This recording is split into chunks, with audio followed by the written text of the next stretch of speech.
I think our chairman deserves another round of applause.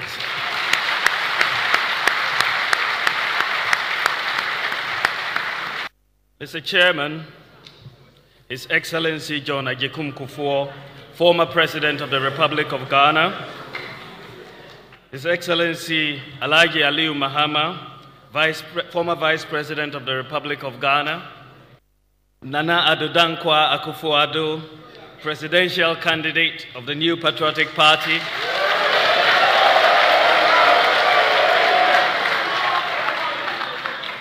honorable members of Parliament, distinguished elders of our party and other political parties present, members of the media, members of the diplomatic corps, the Ferdinand Eyim family, distinguished invited guests, fellow Ghanaians, ladies and gentlemen, Assalamu alaikum.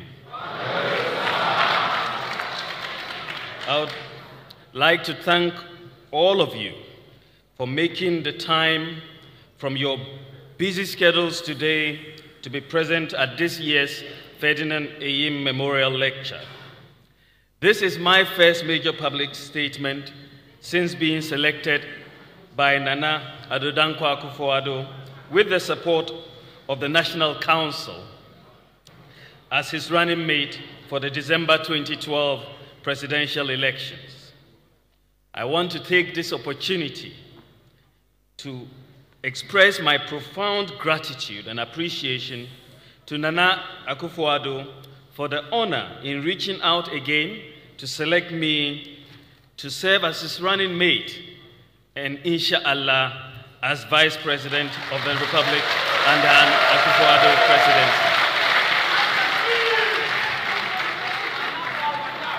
presidency. Mr. Chairman, I believe that in selecting me as his running mate, Nana Akufo-Addo is sending a message to the nation about his vision for the economic transformation of this country.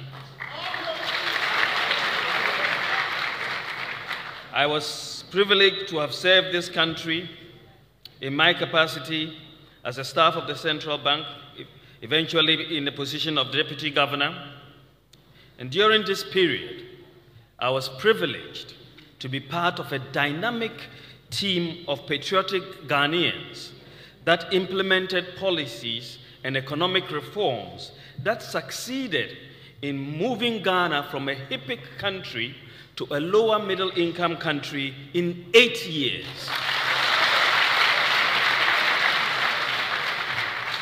Ladies and gentlemen, you will recall that there was a document or a vision called Vision 2020.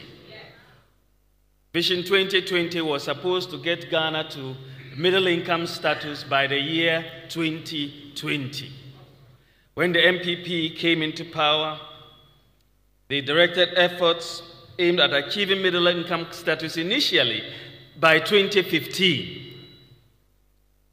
The fact that Ghana was able to do this after just 8 years of MPP governance and economic management was truly remarkable and a credit to the leadership of His Excellency John Agyekum Kufuor. The policies, the commitment and focus of the team and the hard work of all Ghanaians. I would like to use this occasion to assure all Ghanaians that economic transformation through dynamic and innovative economic management has been done before, and I believe it can be done again under the leadership of Nana Addo Dankwa Akufo-Addo.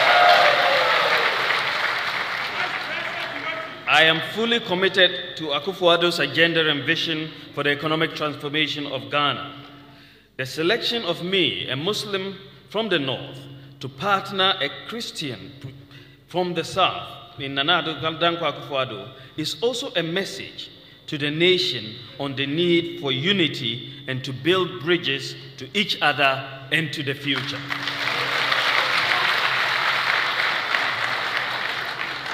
We are one people. We should not allow anybody to tear us apart, or a group of people to tear us apart. We should all recognize that notwithstanding our differences, Ghana remains a shining example of a country where people can live together in harmony despite differences in ethnicity, gender, religion, income, or everything else. I believe that an opportunity to serve Ghana should not be an opportunity to serve oneself. It is an opportunity and a privilege to serve all of Ghana, regardless of ethnicity, gender, religion, or education and income. It is an opportunity to make Ghana better for all, not a better Ghana for a few well-connected, privileged people.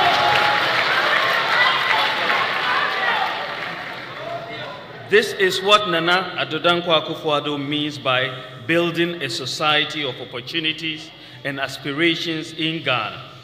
And I am privileged to partner him to serve Ghana if our party is given the mandate, inshallah. When I was asked by the trustees of the Ferdinand Eyim Foundation to deliver a lecture on any subject of my choice, I found it appropriate to focus on a topic that is on the mind of Ghanaians, whether in trotros or in chop bars or in schools or in offices. What is the real state of our economy? In subsequent speeches during this campaign, I will have the opportunity to focus on Nana Akufo-Addo's vision and the specific programs and policies of the MPP to deliver this vision. Mr. Chairman, to be able to do anything substantial about our economy, you need to know what the real state of the economy is. And to understand the state of the economy in Ghana today, we first have to understand where it is we are coming from. Where are we now, and where are we going? So, Mr. Chairman, where are we coming from? For the most part, since independence, Ghana's economy has been characterized by long periods of high and volatile inflation and macroeconomic instability, which has reflected in high and volatile interest rates and significant exchange rate volatility and depreciation. The excessive fiscal expansion in the run-up to the 2000 presidential elections tipped our economy into a cycle of inflation and currency depreciation. And this coincided with sharp deterioration in the price of our exports relative to our imports. In a short span of 1 year, ending in December 2000, the cedi lost 50% of its value against the US dollar. The country's gross international reserves were so depleted that they could cover less than 1 month of imports, and external payment arrears were building up. Inflation was 41% and the fiscal deficit was 9%. In fact, economic growth had slowed down to 3.7% at the end of 2000. The debt burden of the economy increased dramatically during the structural adjustment period, with external debt as a proportion of our income rising from 27% in 1984 to 103% by 1994. And by 2000, it had risen to 189%. Our debt was 189% of our income. Not sustainable. It was against this background that the New Patriotic Party, under the able leadership of President John Agyekum Kufuor, opted to take advantage of the debt relief under the HIPIC initiative in March 2001. The HIPIC initiative ultimately provided Ghana debt relief of close to $4 billion US. At that time, Ghana's external debt was $6.1 billion. Mr. Chairman, the period between 2001 and 2008 saw the implementation of a remarkable number of structural reforms, policies, and these laid the foundation for a major expansion in economic activity, access to credit, and macroeconomic stability. Many concrete policies were implemented to make sure that the private sector was enabled to drive growth in this economy. And social safety nets were put in place to protect the poor and the vulnerable in our society. Ghana was also implementing a strategy to make itself the International Financial Services Center of the sub-region. The accomplishments were significant and included many programs, too many to list. I'll just start with this. As I started listing, I reached number 55 and I said I'll stop. But the accomplishments were phenomenal and remarkable.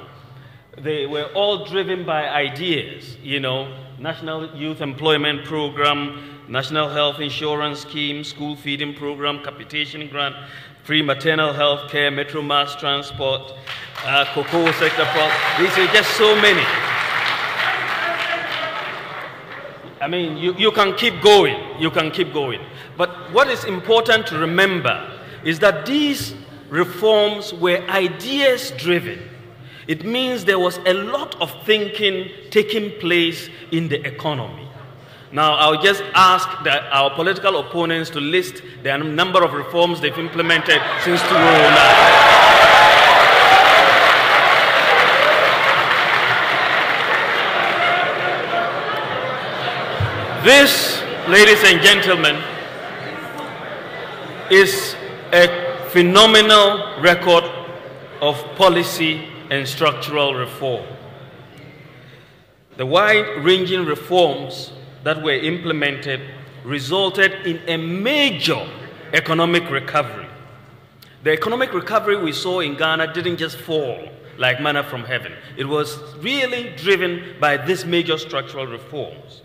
I would note that between 2000 and 2008, without oil, economic growth in Ghana was increased from 3.7% here all the way to 8.4% by the end of 2008. In the process, ladies and gentlemen, the size of Ghana's economy increased so significantly from $5.1 billion in 2000 to $28.5 billion by the end of 2008. This was a six-fold increase in the size of Ghana's economy. But this was driven by all these reforms that unleashed the innovation and effort of the private sector. Now, that is what can be described as unprecedented.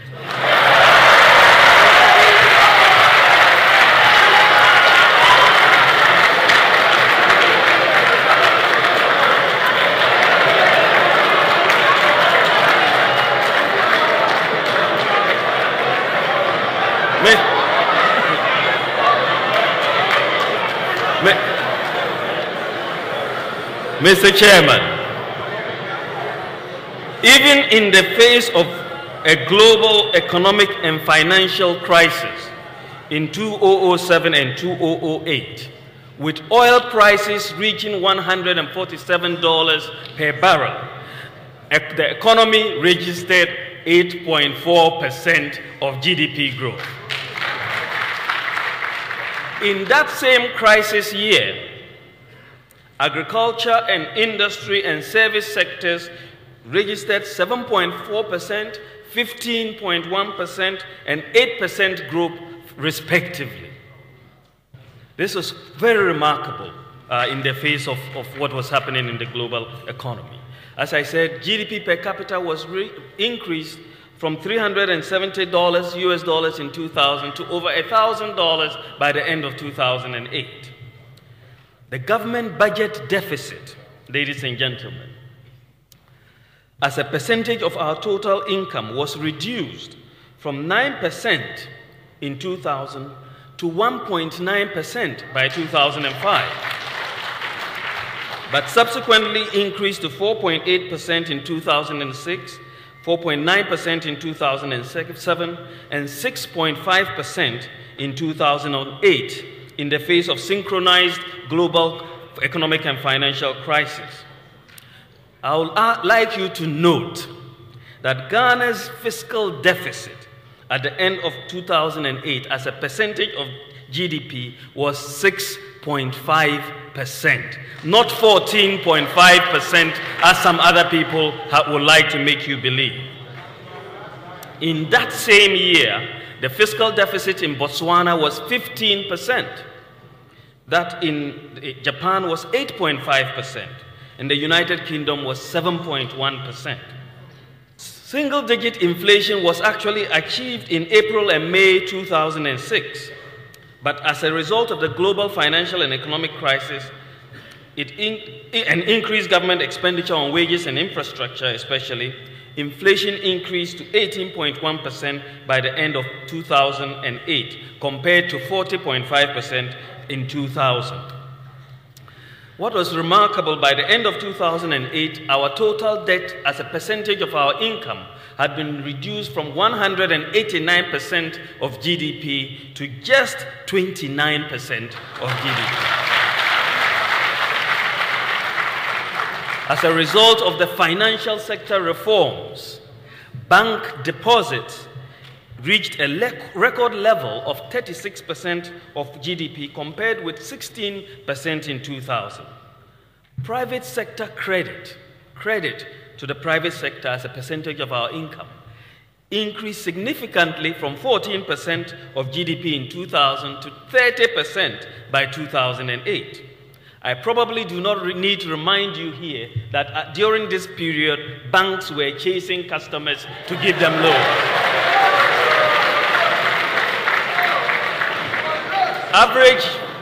Average bank lending rates for banks was reduced from 44% to 27% by the end of 2008.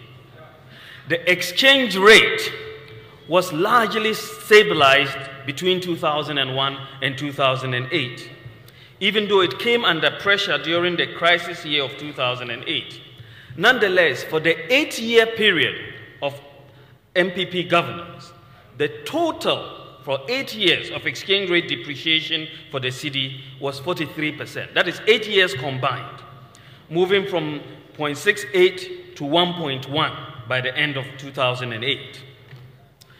As has already been mentioned, poverty in Ghana by the end of 2008 had declined from some 40% of the population to 28%, along with a significant increase in access to healthcare and education. This is a remarkable record. Mr. Chairman, what is undeniable is that Ghana was transformed during the period of MPP's tenure from a low-income HIPIC economy to a lower middle-income economy on the frontiers of emerging market status. In this regard, I am very amused when our political opponents on the NDC side try to argue that they would like to compare the first 3 years of the MPP with the first 3 years of the NDC. How can one suggest even such a comparison? By analogy, ladies and gentlemen, by analogy, if you hand over an inefficient Tico car to me, and I work hard, and by the end of the day, I hand over to you a very efficient Metro Mass vehicle. And now you take this Metro Mass vehicle and say you want to compare it with your inefficient Tico car. I mean, it just doesn't make sense.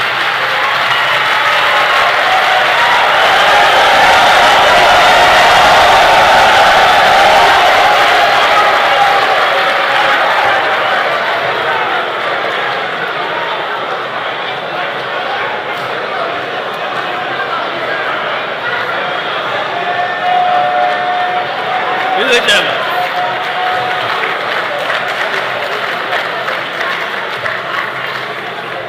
Mr. Chairman, the NDC inherited a very different economy from the MPP. The raft of reforms, including the single spine salary system that had been crafted, which we will implement fully as designed, the inflation targeting and financial sector reforms, and all the raft of reforms we talked about, that moved this economy from lower middle incomes, from HIPIC to lower middle income status. As I said, in comparison, what are really the new policy initiatives implemented by this government since 2009?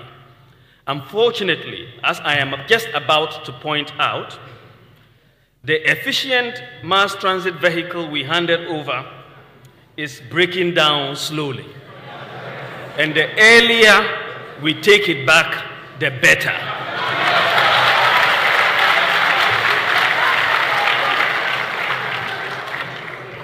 So, where are we today? Mr. Chairman, the worst form of financial crisis to have hit the global economy since the depression of the 1930s is largely over. This was the crisis in 2007-2008. And the global economy is on the path to recovery. This is particularly strong in the emerging market economies and the developing world. Crude oil prices have fallen significantly below the July 2008 highs when they reached $147 a barrel, while other primary commodities like cocoa and gold have increased. In fact, Ghana has been very lucky in this regard. This shows us our import prices versus our export prices. Now we are an exporter of oil. Between 1997 and 2000, for example, you saw the prices of cocoa, gold, and so on. The change for this government is that we've seen that cocoa prices, just in the last 3 years, have increased by 93%. Gold prices have increased by 90%. And we have inherited oil and now an exporter of oil. We could not be luckier in terms of the external economic environment. Ghana has benefited from all of this. Ladies and gentlemen, this government inherited oil, and at the same time, cocoa and gold prices have virtually doubled in the last 3 years. It has also borrowed so much, and I'll be talking about that very, very soon. It has also borrowed so much on our behalf, and in the process has more than doubled Ghana's external total public debt. I'll say more on this shortly. With this set of economic opportunities, Ghanaians, as a matter of right, should expect a much better Ghana. But what are we experiencing today? Mr. Chairman, the supposedly rosy picture painted by an oil-driven GDP growth rate in 2011 masks some very worrying underlying developments in the real sector of the economy. If you take a look at this graph, you'd see suddenly, after 2008, where we were at 8.4%, you see GDP growing to currently 14.4%. And they say, wow, what a great picture. What an unprecedented amount of growth. But as is with all data, it's good to dig a bit deeper to see what is in there. So we have been doing some digging.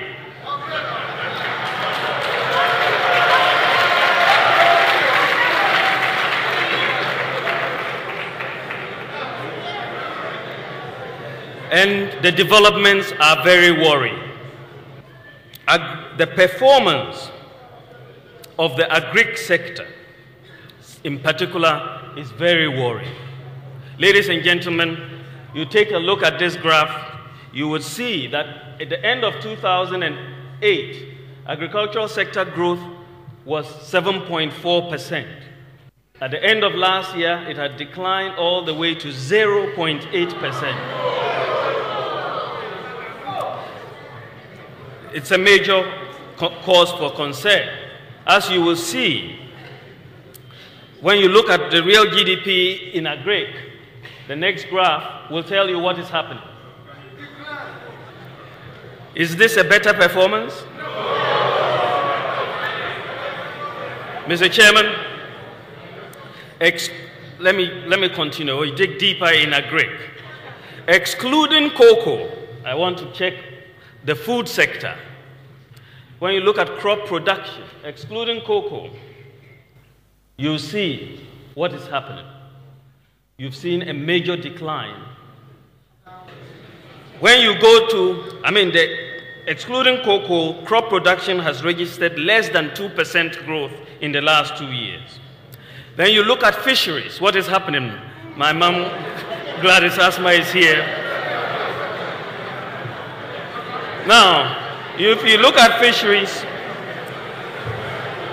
the fisheries sector has gone down from 17.4% growth in 2008 and now is negative 8.7%. No wonder our fishermen are complaining. But there is hope for them. Nana Akufo-Addo is coming.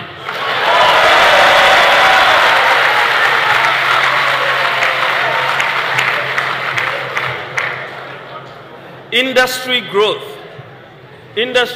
has not fared much better, with a decline from 15% in 2008 to 4.5% in 2009, increasing to 6.9% and then to 14%. But with all the oil and all the favorable economic developments, we still haven't reached the level of industry growth in 2008. Where is the better performance? Let's dig deeper. Electricity and the construction growth have slowed down considerably. The growth in electricity production has slowed down from 19.4% to negative 0.8%. No wonder the Dumso is continuing all the time.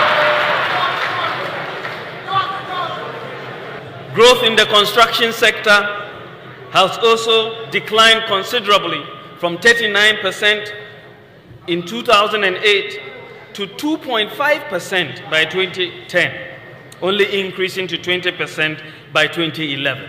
The services sector has also not seen much growth. It's fairly at very much the same level of 2008.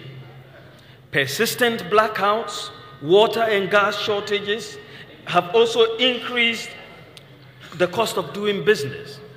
And there really has not been any policy framework put in place targeted at supporting the private sector to become globally competitive.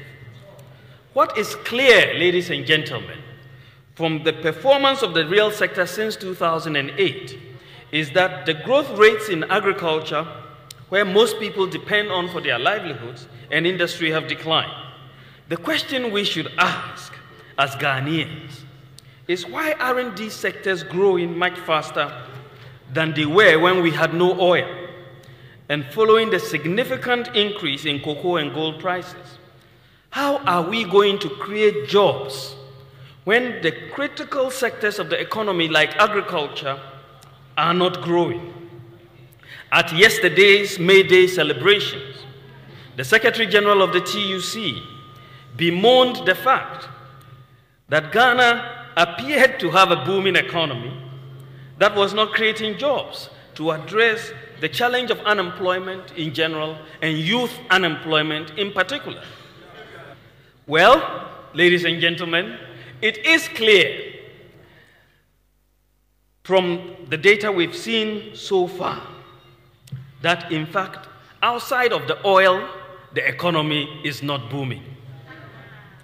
The jobless growth we are seeing in Ghana under this government is therefore not a mystery.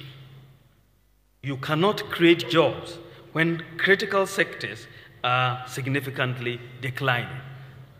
That is just fairly straightforward. I now want to turn my attention to this concept of single-digit inflation. Mr. Chairman, all countries would prefer to have low and stable inflation in the context of economic growth and job creation. This is because inflation represents a fall in the value of money. It is a tax on the poor, and it makes it difficult for businesses to plan. Inflation results in an increase in interest rates as lenders seek to protect the value of their money, and also results in exchange rate depreciation. Under these circumstances, inflation tends to hamper sustained growth and job creation. It is for this reason that governments all over the world and economic managers set their eyes to reduce inflation to low single digits, because it would, amongst other things, reduce the cost of living, reduce interest rates, and stabilize exchange rates. Low and stable inflation is only meaningful if it can translate into these tangible benefits for our people.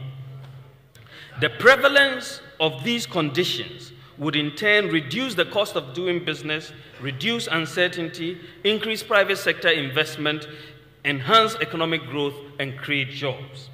Mr. Chairman, on the issue of inflation in Ghana, the official statistics indicate that we brought inflation down from about 18.1% all the way to 8.8% as at March this year. By the way, this is not the first time in our history that we have had inflation in single digits. In 1958, for example, inflation was 0. And we also had single-digit inflation between 1959 and 1963, a 4-year period under President Kwame Nkrumah. We had single-digit inflation between 1970 and 1971 under Professor K. Buzia. We had single-digit inflation in 1992 under J.J. Rawlings, and in 2006 under President Akufo-Addo. There is therefore nothing unprecedented about single-digit inflation.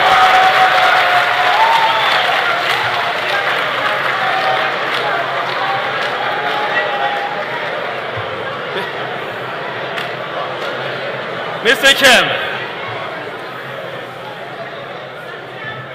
the key question on the minds of many Ghanaians is, do we really have single-digit inflation?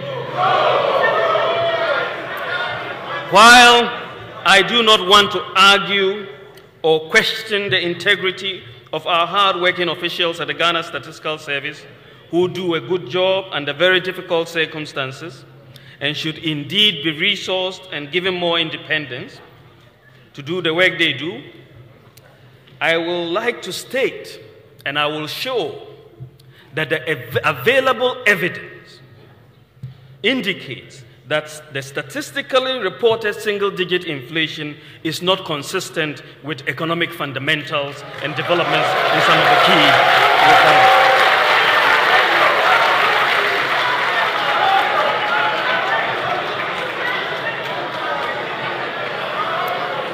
Mr. Chairman,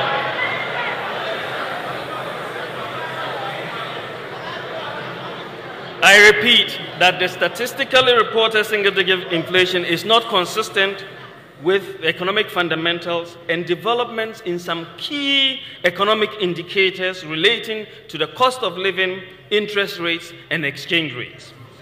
It could be a measurement issue, but the established relationships between inflation and interest rates, inflation and exchange rates, somehow mysteriously have gone missing for now. Let's look at the relationship between inflation and the cost of living. Mr. Chairman, we do not seek to achieve single-digit inflation just for the sake of beautiful statistics. The statistic must have meaning in people's lives. Unfortunately, most people in Ghana cannot relate to the talk about single-digit inflation when they get to the market. I was in Malata market last week, and it was clear that prices are increasing at a faster rate than the official statistics are capturing. A few examples will suffice. We've seen over the last 3 years, even pure water has gone up threefold, cement has doubled, and Olonka Ogari has more than doubled, Ideal Milk has more than doubled, a maize bag has gone up sixfold, rice has gone up, has more than doubled. It is clear that the cost of living, as measured by prices of these items and others, such as petroleum products, school fees, road tolls, and electricity bills, have increased by triple digits. I should add that these price changes do not necessarily mean that single-digit inflation is not possible. It would depend on what is being measured and over what period. What we see of the price increases for basic commodities in our markets over the last year is that they are increasingly volatile and definitely at rates beyond single digits. In Bolgatanga market, for example, the price of a bag of maize over this last year has gone up by 60%. Mr. Chairman, how many Ghanaians have seen a single-digit increase in the prices of the goods they normally buy in the markets and shops over the past year? I can testify that if you try to give your spouse a single-digit increase in their job money,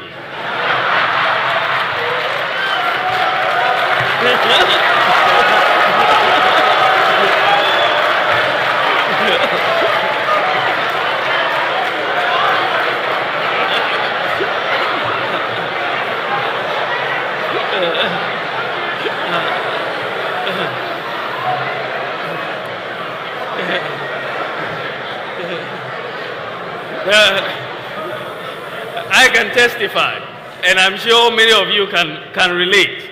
The last time my wife told me that the job money wasn't going the distance, I quickly looked at the inflation numbers and I said I'll increase it by 10%. Now, what I heard back from the phone, on the phone was not pleasant. Yeah. And on the way from Malata market, she decided to renegotiate the job money again. It is clear that when you ask what is really driving this single-digit inflation, the explanation, ladies and gentlemen, is that food is what is driving, food prices is what is driving single-digit inflation. But we all know what is happening to food prices in our markets. So, what food is this that is driving this single-digit inflation?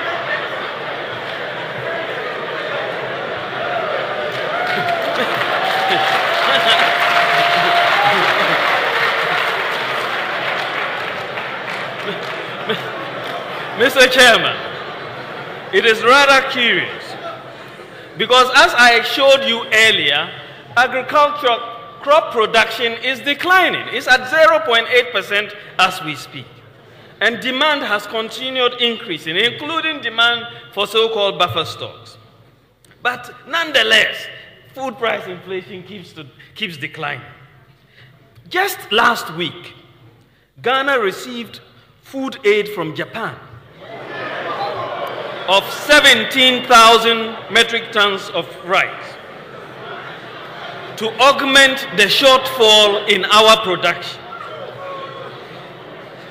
I just begin to wonder, ladies and gentlemen, is the decline in food prices that is being captured by the Statistical Service coming from certain imported foods that don't have any impact on that the exchange rate has no impact on? Or are we relying on food aid? Is the food aid the reason? It doesn't make sense. Something does not add up. Most Ghanaians would attest to the fact that life in Ghana has gotten harder and harder over the last 3 years. single-digit inflation has not reduced the cost of living, and in this regard has been rendered practically meaningless. Ghanaians are in fact experiencing a triple-digit inflation in their pain and suffering. Ladies and gentlemen, let's look at the relationship between single-digit inflation and interest rates. One area in which the attainment of reduced inflation to single-digit levels should reflect is in reduced bank lending rates for loans. Between 2001 and 2008, for example, 2001 and 2008, inflation was reduced by more than half, from 40% to 18%. What did we expect? We expected interest rates to reduce. Interest rates were reduced from 44% to 27%. That is a normal relationship. Now, you come to 2009, and inflation is at 18.1%. And then you say we have reduced inflation by half to single digits, 8.8%. But what has happened to bank lending rates? They've hardly moved. Bank lending rates between 2009 and today have only come down by 1%. Whilst you say you have reduced inflation by half. So why is it that what we are seeing is really an increase in the spreads? Doesn't really add up. So could it be that banks, like the suppliers of goods in Malata market, have not quite bought into the single-digit inflation idea? The financial services market, like our traders in Makala or Malata, appear oblivious to the fact that we have single-digit inflation prevailing in the economy. So where are we collecting our price data for the computation of inflation? Which markets are we visiting? I would like to know.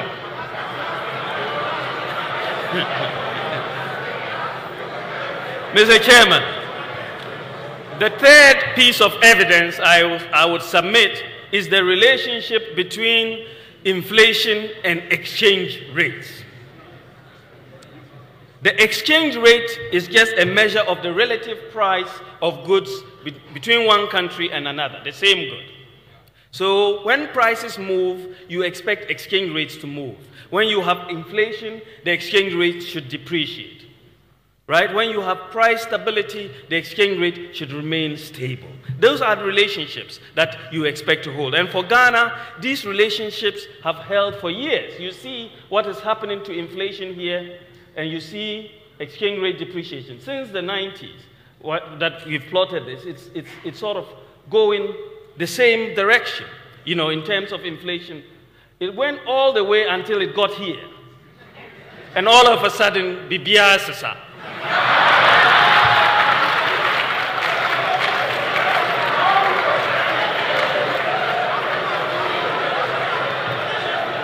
Mr. Chairman, you are seeing, this doesn't make sense, right? That you are seeing inflation remaining stable at low single digits, and the exchange rate is rapidly depreciating and depreciating and depreciating.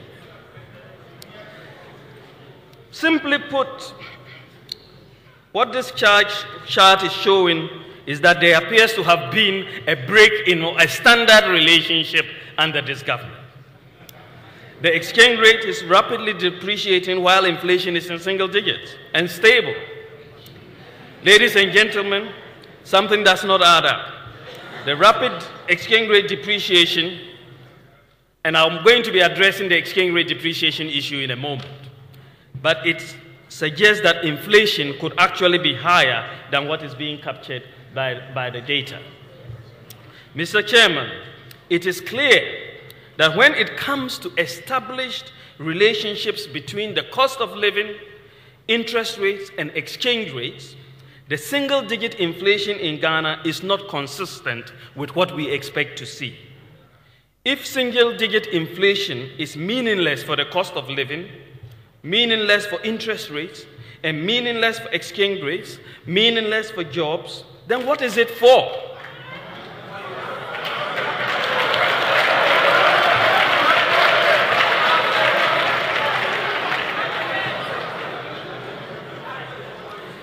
To put it another way, if single-digit inflation does not help with respect to the prices of the things you buy, the cost of money you borrow, the value of the cedi to the dollar, or help the youth get jobs, then what is the point? I would, however, have to leave the judgment on whether we actually have single-digit inflation to Ghanaians who shop in our markets every day. Nevertheless, I think it is time for Ghana to have an independent and well-resourced statistical service.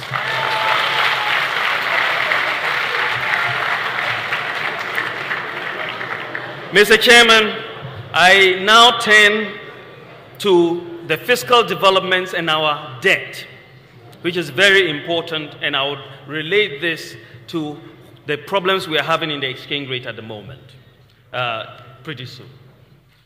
You would see, Mr. Chairman, in the area of fiscal policy and public debt, the assessment of prudence of fiscal management of our economy needs to be placed in context. First, it should be noted that Ghana's GDP, our total income, was retrospectively rebased from 2006. In simple terms, what happened was that we realized that we were not calculating our income properly and had to redo it, and that led to an increase in our GDP by 60%. It's just a 60% upward adjustment from 2006. It should, however, be noted that in rebasing our economy, this was purely statistical. It did not come with additional money or liquidity. It is very important to note because the money or liquidity was assumed to have already been there. Nonetheless, when you rebase your economy by increasing by 60%, it will make your numbers look better. You know, your debt numbers will look better, your deficit numbers will look better. The rebasing of the GDP, along with the discovery of oil and increases in cocoa and gold prices, have together relaxed the borrowing constraint that have historically faced the Ghanaian economy. In this regard, it is largely a relaxation on paper, though, because no additional money was provided from the rebasing. So if policymakers are not cognizant or prudent, they can be tempted to increase government borrowing significantly without an accompanying increase in the liquidity and the capacity to service such borrowing. Should this happen, as it appears to have just happened in Ghana, it will place pressures on the country's foreign exchange reserves and would likely lead to a depreciation in the currency. With regards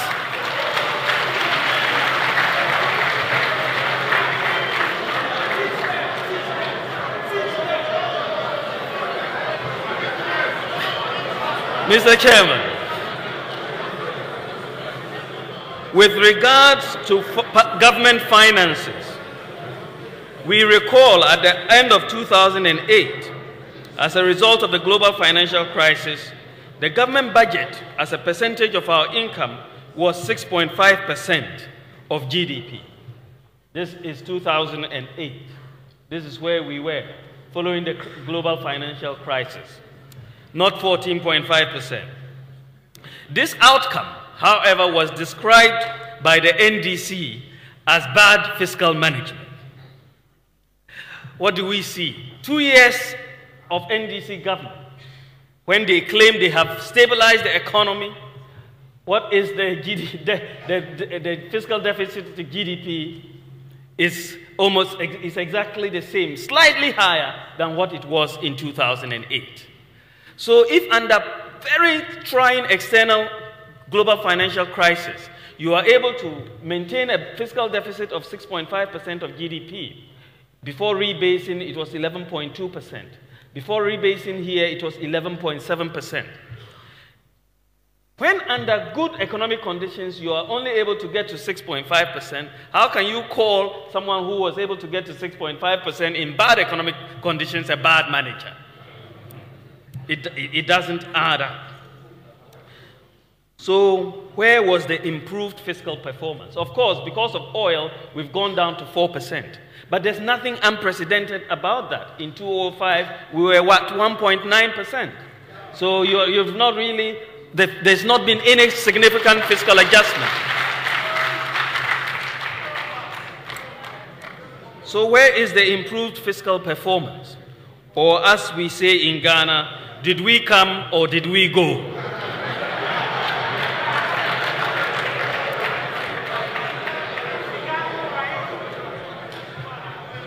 So even with oil, our economy has not performed better than the levels of fiscal adjustment between 2003 and 2007. Mr. Chairman, the rate of growth of public debt is a matter of concern. Ghana's total external debt has increased from 3.9 billion at the end of 2008 to 7.1 billion in 2011. That is external debt, an increase of 82% in 3 years. This does not include the China loan of 3 billion.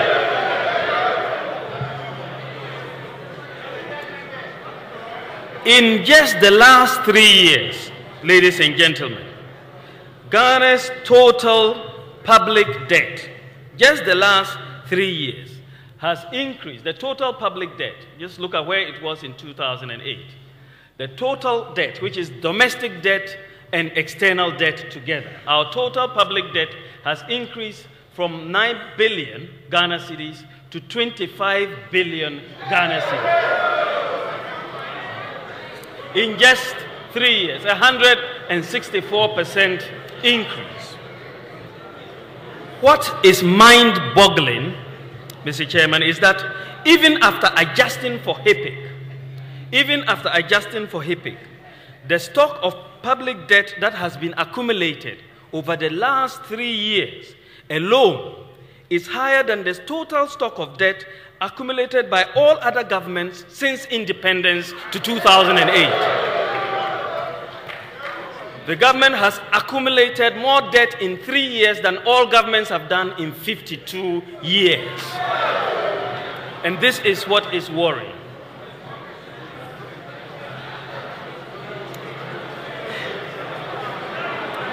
But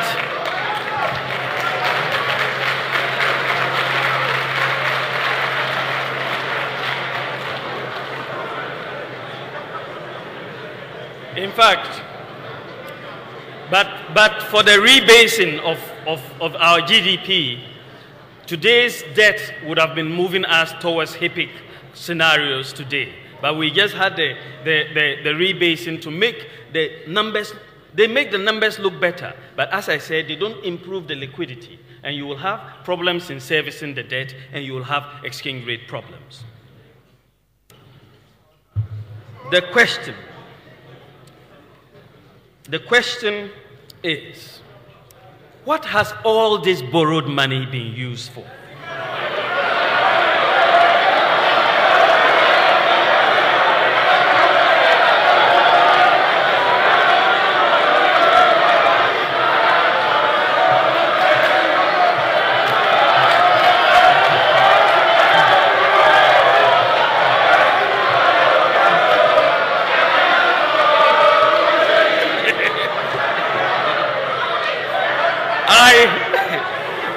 Mr. Chairman, I suppose that is what can be described as a gargantuan question.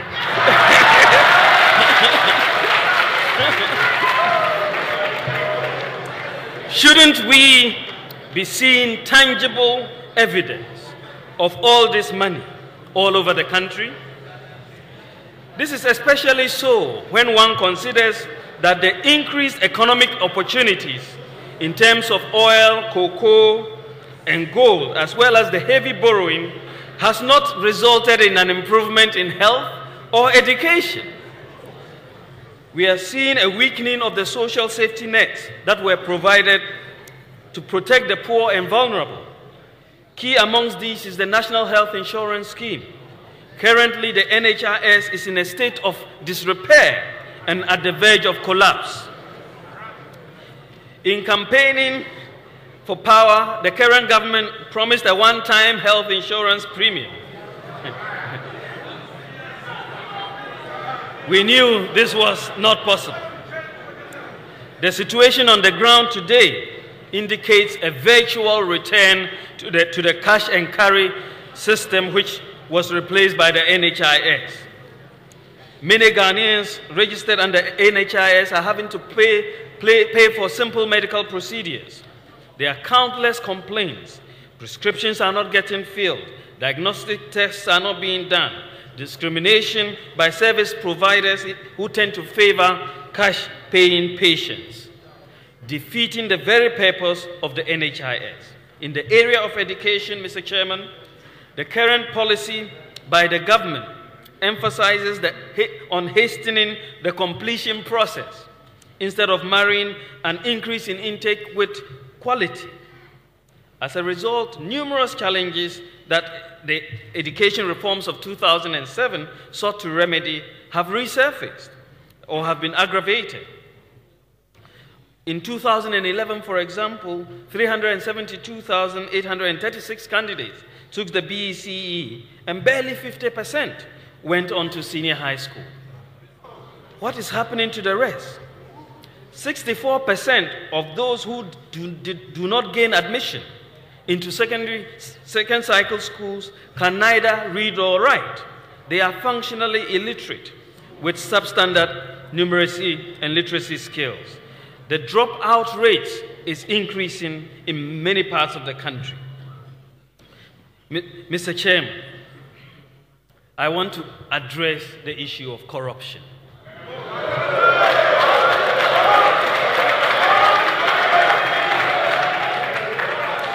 What is increasingly clear is that corruption in Ghana is on the increase, as documented by the worsening performance in the Corruption Perception Index published by Transparency International.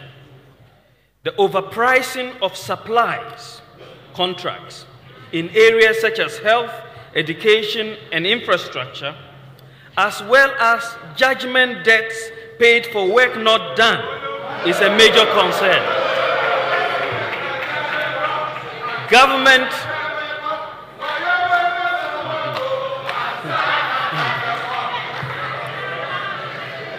Government is not getting value for money and is paying monies for no work done. The increasing resort to single source procurement compromises the transparency of the procurement process. When monies are paid for no work done, as is the case in some of these judgment debts, it creates a liquidity overhang, as we call in economics. That is too much money which is not matched by output. And when you have too much money that is not matched by output, that money finds its way into prices and eventually into the exchange rate.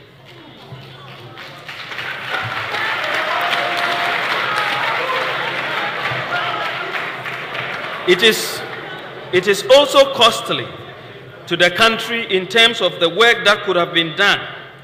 You will recall, for example, that some banks in the country need a capital of 60 million Ghana cedis to meet the Bank of Ghana minimum capital requirements, which we had set before we left office.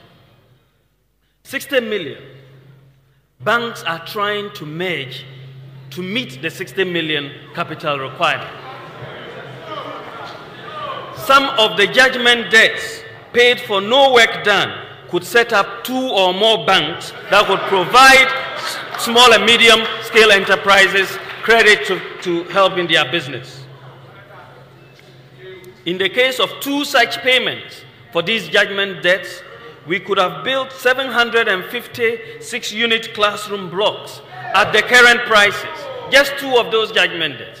And if we used more realistic prices, we would have built 1,506 unit classroom blocks. These payments were also more than the total amount, just 2 judgment debts that we know about, were more than the total amount allocated to the Ministry of Health and Education, excluding salaries, in the 2012 budget. The total amount allocated to the Ministry of Health and Education, the total amount excluding wages was 96 million Ghana cedis. There are two judgment debts which exceed that. The opportunity cost is very high. Mr. Chairman, I now want to turn to exchange rate depreciation. The Ghana cedi is currently in free fall and depreciating virtually on a daily basis. In fact, this is what you are seeing as a Midonyami exchange rate, because it is going all the way.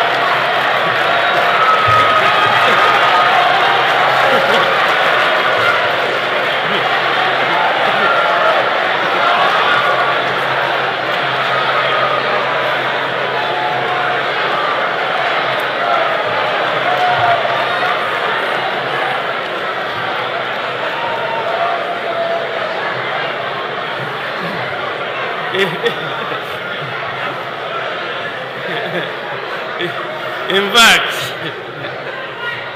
Mr. Chairman, the Ghana cedi has obtained the dubious distinction of being the weakest performing currency in Africa at this point in time.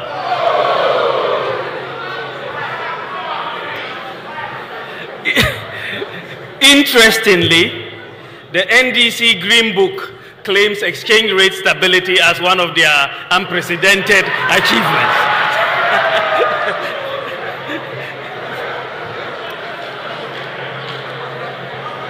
In an open economy with market determination of prices, exchange rate movements are the most important indicator of underlying macroeconomic fundamentals.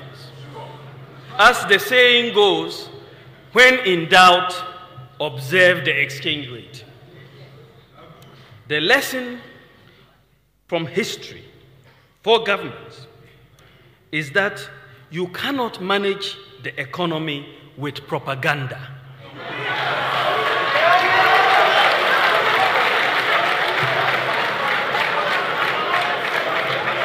In fact, you can engage in all the propaganda you want, but if the fundamentals are weak, the exchange rate will expose you.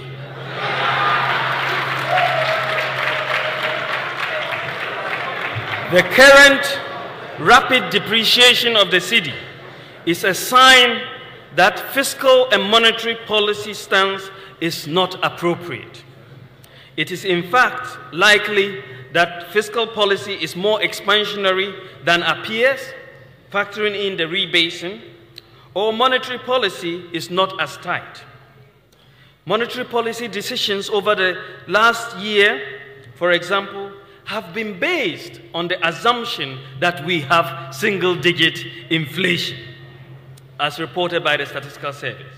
If, as I have argued, this may not actually be the case, then it would mean that monetary policy could have been based on wrong information, which resulted in a premature easing or reduction in interest rates. This would make cedi-denominated assets less attractive and allow people to prefer to move into dollars. It's simple economics.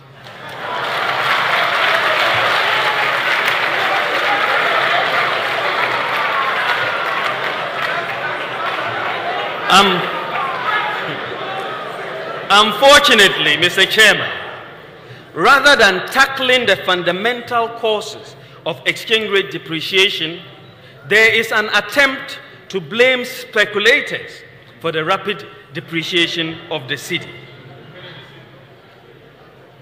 With all due respect, this is not a good explanation. Where have the speculators always been? Were the speculators responsible for the depreciation of 1997 to 2000? Why did the speculators suddenly disappear between 2001 and 2008 and suddenly coming back in 2012? Unfortunately, a wrong diagnosis of the underlying reason for exchange rate depreciation would result in policy errors and could actually worsen the exchange rate depreciation. And this has implications for the cost of imports, the cost to the private sector, and job creation in Ghana. The type of free fall that we are seeing with the cedi exchange rate is a vote of no confidence by market players in the management of the economy.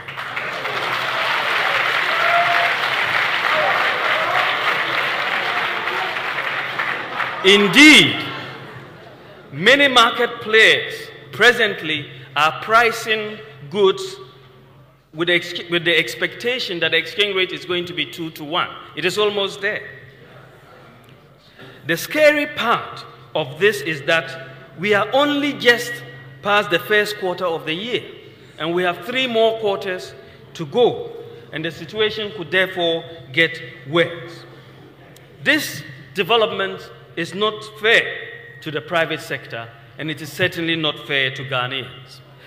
The slide you are seeing here shows the comparative cedi performance comparatively between 1997 and 2000. I want you to look at this carefully. You saw this major depreciation between 1997 and 2000. Now, maybe the speculators were here. Between 2001 and 2004, they suddenly disappeared. 2005 and 2008, that whole period, this is where we are. Now 2009 here to 17th April, the speculators are suddenly coming back. Now what I want you to notice is that the depreciation that we are seeing today is occurring notwithstanding very improved conditions. We have oil, cocoa, and gold prices going on. And this graph is very interesting because it shows you the relationship between oil prices, for example, and the exchange rate depreciation. You saw in 2000, when the oil prices were going up, you saw the exchange rate depreciated quite steeply over that period. Like in 2001 to 2004, oil prices went up similarly. But you saw the exchange rate maintained relatively firm. Where were the speculators? Now, the simple reason is that the macroeconomic fundamentals were firm. What is even more interesting is the 2005 to 2008. You saw the oil prices going up all the way to 147. And what happened to exchange rate depreciation? This is the lowest.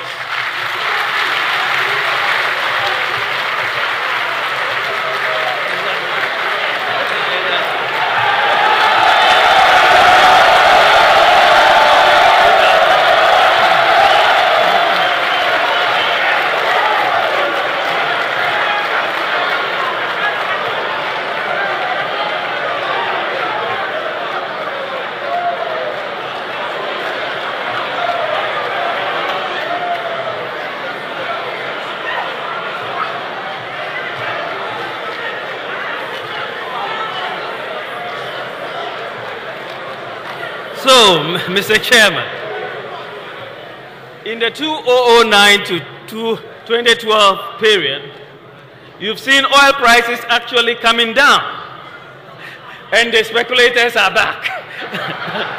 The exchange rate is depreciating faster. What this evidence shows is that the economic fundamentals have been weaker during the period of NDC government.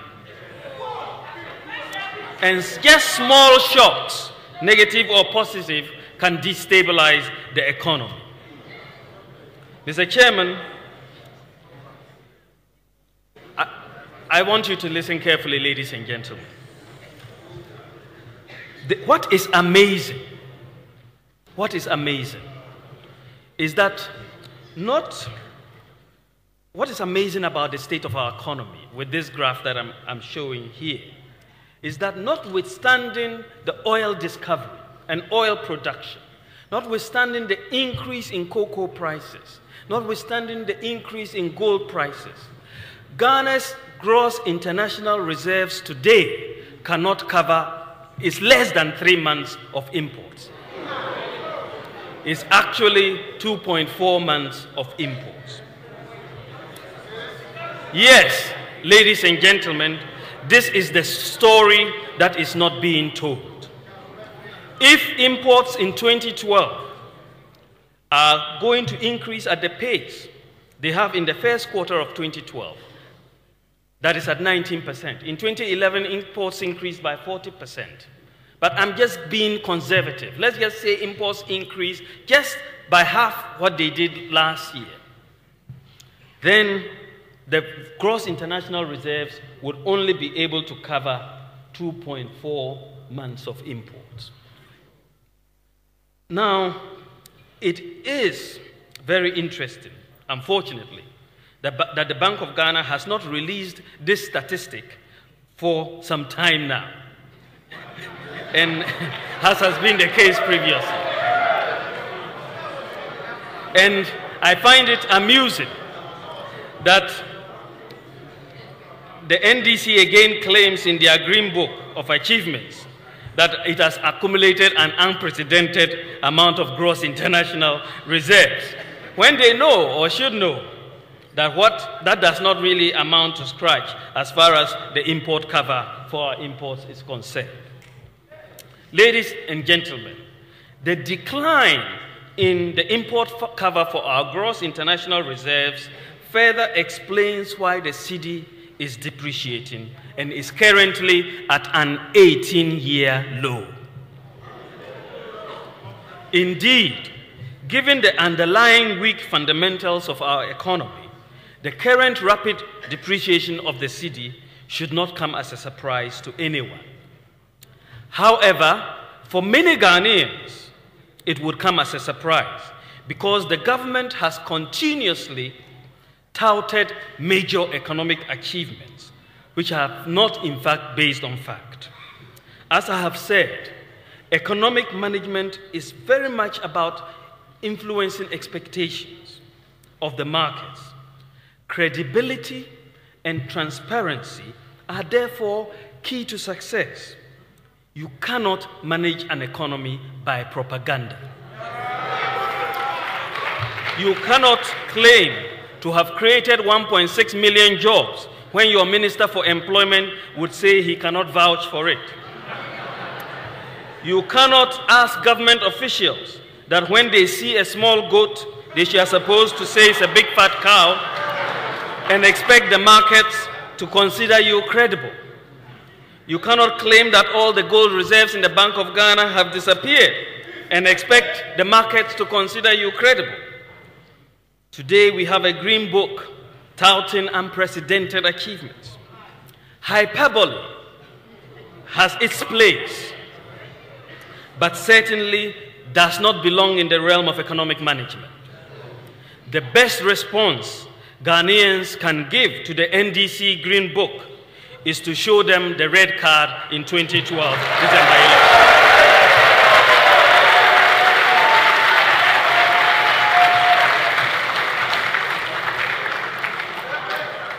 Ghanaians certainly deserve better. Mr. Chairman, moving forward, we have to ask ourselves some tough questions. Why is it that after 55 years of independence, we are still struggling with the provision of basic services like water and sanitation and power for our citizens? These are problems many countries have resolved over hundreds of years ago. The water mains that supply the city of London, 2/3 of them are over 100 years old. So the technology is not a secret. So why are we not outraged by this state of affairs? Why is this not the focus of our politics? What other countries have done, we can also do. It is a shame that in the 21st century, many people in our capital city, let alone our villages and towns, do not have access to water or toilet facilities. There is really no excuse for this. We have to do it for ourselves. We have to solve our problems. Nobody is going to do it for us. We have the solutions to our own problems, and together we can change this country for the benefit of all.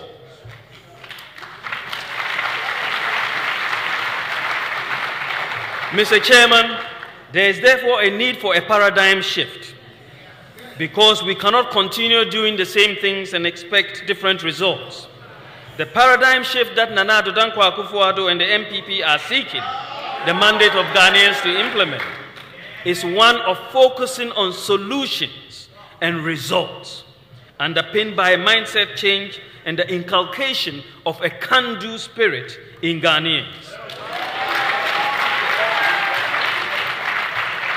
In moving to this new paradigm, it is important that we understand that in the context of the global economy, our competition as Team Ghana is with other countries. It is not with each other.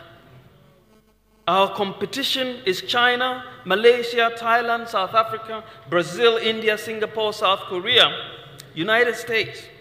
Our businessmen and women, our traders, our contractors, our teachers, nurses, engineers are all our players on the field of international competition. They are our black stars. We should support them and provide them with opportunities, regardless of which party they belong to.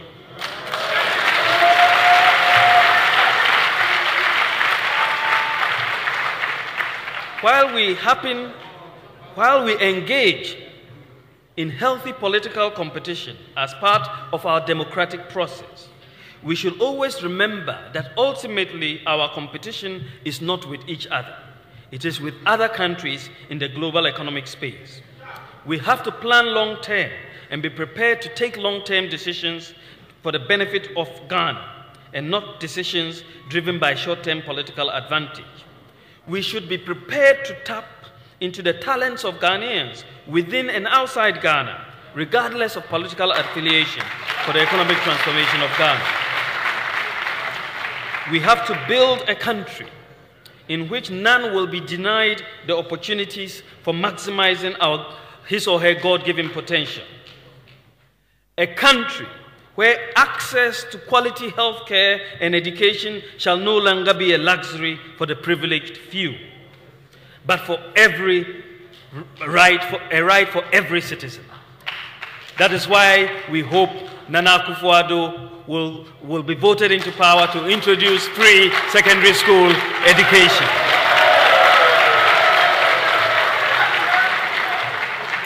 We want to build a Ghana where every young person working will find the skills and employment with a decent wage. A Ghana where we do not only build for our youth, but also build our youth for the future. A Ghana where our hard-working entrepreneurs can easily access capital. A Ghana where our young will be well-educated and empowered to compete in the global economy. A Ghana where each will be his brother's keeper. A Ghana where the elderly can spend their last years in dignity. Where our flourishing wave of freedom of expression will be guarded, respected, and deepened. And the Ghana where the safety and security of every individual and community are well assured.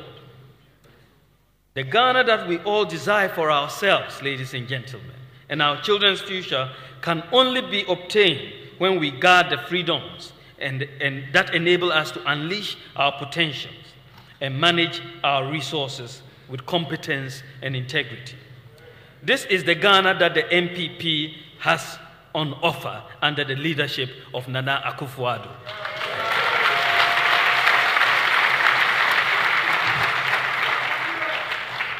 Mr. Chairman, with hard work and the support of Ghanaians, I believe we can achieve this and move Ghana forward together. Thank you for your attention.